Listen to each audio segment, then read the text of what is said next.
Hello everyone, welcome back to my channel Learn Practice Achieve. I am Sukirti, I am an educator and today we will discuss class 8th math syllabus जो कि new syllabus है, chapter number 10 exponents and power. Exponent and power में बहुत सारे laws हैं या rules हैं और रूल्स और लॉज को हम डिस्कशन करेंगे।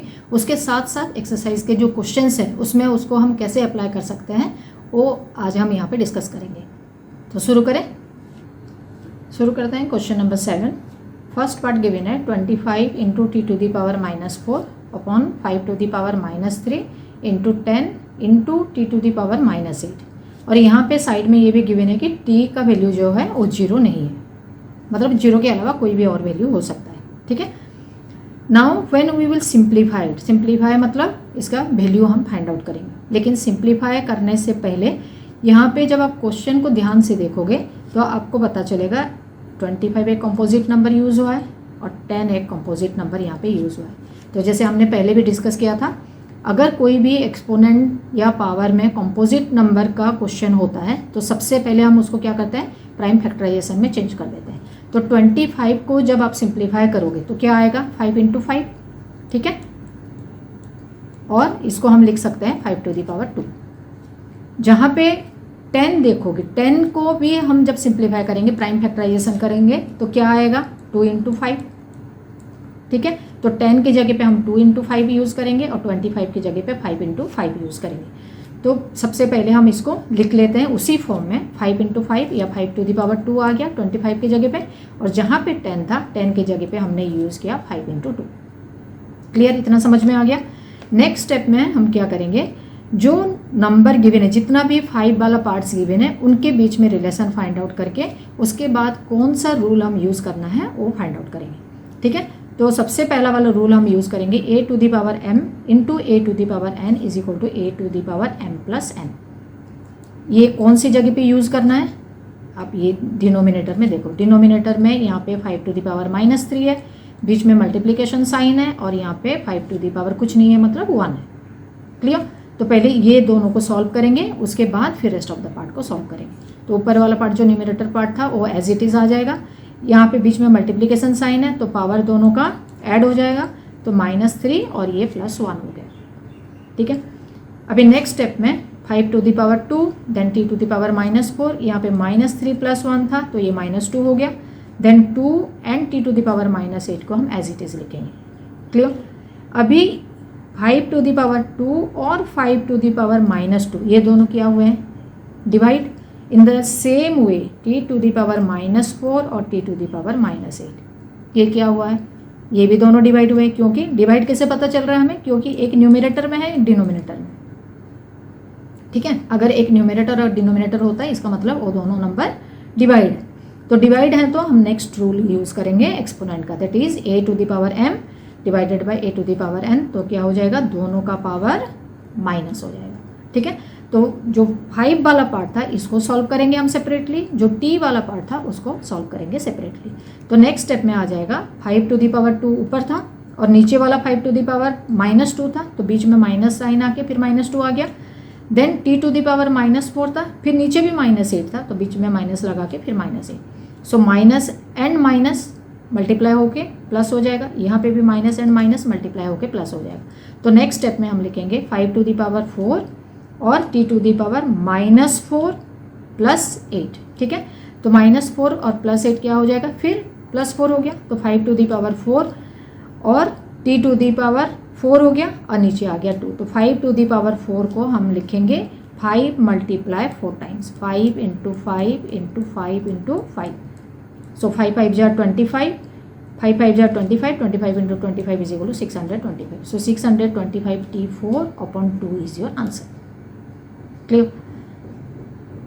Now next part of the question, 3 to the power -5 into 10 to the power -5 into 125 upon 5 to the power -7 into 6 to the power -5।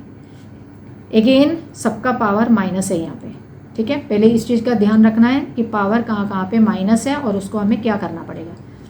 उसके अलावा हमें ये चेक करना है कि इसमें कोई कंपोजिट नंबर तो यूज़ नहीं हुआ है। कौन कौन सा कंपोजिट नंबर है, 10 है, तो 10 को हम स्प्लिट करेंगे कैसे, 2 इंटू 5 से।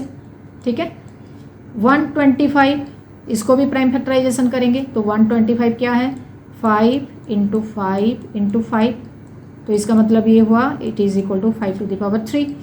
यहाँ पे 5 टू द पावर 7 गिवन है और यहाँ पे 6 अगेन अनदर कंपोजिट नंबर, तो 2 इंटू 3 हो गया। तो जितने भी कंपोजिट नंबर होंगे वो सारे कंपोजिट नंबर का प्राइम फैक्टराइजेशन निकाल देना है। ठीक है, नेक्स्ट स्टेप में हम क्या करेंगे 3 टू द पावर -5, 10 को हमने स्प्लिट कर दिया, 2 इंटू 5 करा था यहाँ पे, तो 2 इंटू 5 और उसका पावर ऑलरेडी -5 गिवन था तो -5 लिख दिया हमने। देन 125 को यहाँ पे हमने निकाला 5 इंटू 5 इंटू 5, तो 5 टू द पावर 3 हो गया। 5 टू द पावर 7 और 6 के जगह पे हमने यूज़ किया 2 into 3, so 2 into 3 whole to the power -5। ठीक है, अभी ये ब्रैकेट हम ओपन करेंगे। ब्रैकेट ओपन करने के लिए हम क्या करेंगे, जो भी नंबर गिवन है उसका बाहर अगर एक कॉमन पावर दिया हुआ है, ये कॉमन पावर का मतलब है ये दोनों नंबर जो ब्रैकेट के अंदर है उनका भी पावर है। ठीक है, जब हम ब्रैकेट ओपन करते हैं तो 3 टू द पावर -5 हो गया, तो 2 टू द पावर भी -5, 5 टू द पावर भी -5। ठीक है, तो सेकंड स्टेज में हमने लिखा 2 to the power -5 and 5 to the power -5, और लास्ट में था 5 टू द पावर 3, तो उसको एज इट इज़ लिख दिया। देन नेक्स्ट स्टेप में 5 टू द पावर -7 लिखा, यहाँ पे 2 और 3 दोनों का पावर -5 है, इसका मतलब ये 2 to the power -5 and 3 to the power -5, तो यहाँ पे भी हमने 2 टू द पावर -5 और 3 टू द पावर -5 लिख दिया। ठीक है, नाउ अभी आप देखोगे न्यूमरेटर में जो नंबर 2 टू द पावर -5 है, डिनोमिनेटर में भी वही नंबर है। ठीक है, और जो 3 टू द पावर -5 है वो न्यूमरेटर में भी 3 टू द पावर माइनस है। ठीक है, लेकिन पहले भी हमने जब डिस्कस करा था उसमें मैंने आपको ये बताया था एक्सपोनेंट एंड पावर में आप नंबर कैंसिल नहीं करेंगे जब भी वो न्यूमरेटर और डिनोमिनेटर में सेम नंबर होते हुए भी। ठीक है, तो रूल यूज़ करना है यहाँ पे, कैंसिल नहीं करना। Clear, keep it in your mind, ये हमेशा दिमाग में रहना चाहिए कि एक्सपोनेंट में हमें कैंसिल करना नहीं होता है, रूल यूज़ करना होता है। ठीक है, तो हम रूल यूज़ करेंगे कौन सा, a to the power m into a to the power n is equal to a to the power m plus n। ये कहाँ पे है, जो न्यूमरेटर पार्ट है, आप यहाँ पे देखो, यहाँ पे 5 2 टाइम्स आ रहा है, दोनों का पावर अलग अलग है लेकिन बेस इक्वल है। तो सबसे पहले हम ये वाला पार्ट को सॉल्व करेंगे। ठीक है, तो 3 to the power -5, 2 to the power -5, और क्योंकि यहाँ पे बीच में मल्टीप्लिकेशन साइन है तो -5 + 3 हो गया यहाँ पे नेक्स्ट स्टेप में, और नीचे वाला पार्ट जो था वो एज इट इज़ रहेगा। ठीक है, नेक्स्ट स्टेप में हम क्या करेंगे, 3 to the power -5, 2 to the power -5, -5 + 3 तो -2 हो गया। देन 5 टू द पावर -7 नीचे, then 2 to the power -5 and 3 to the power -5। अगर अभी आप न्यूमरेटर और डिनोमिनेटर चेक करोगे तो आपको यहाँ पे आप देख सकते हो कि सब में एक बेस सेम है, मतलब 3 एक बेस न्यूमरेटर में है, डिनोमिनेटर में भी है, 2 न्यूमरेटर में भी है, डिनोमिनेटर में भी है, और 5 न्यूमरेटर में भी है, डिनोमिनेटर में भी है।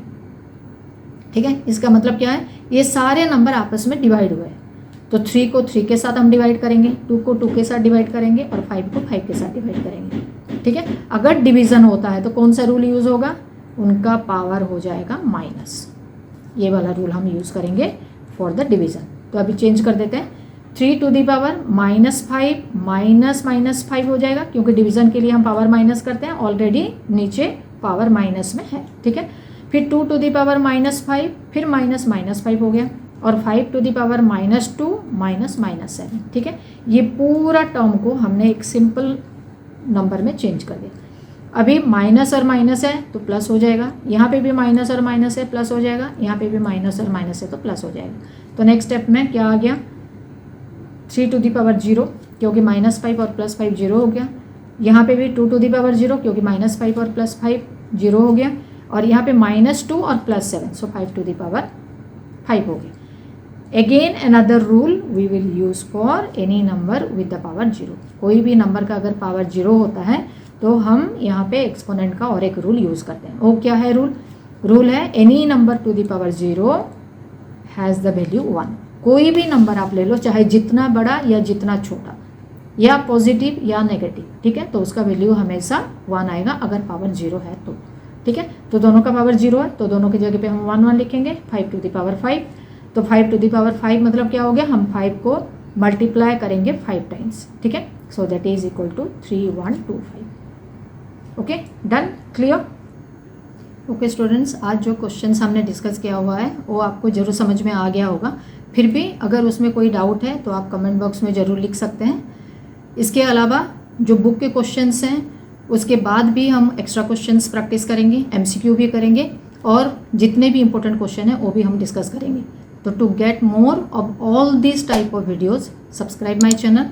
Also don't forget to watch out all my new upcoming videos. Till then, bye bye.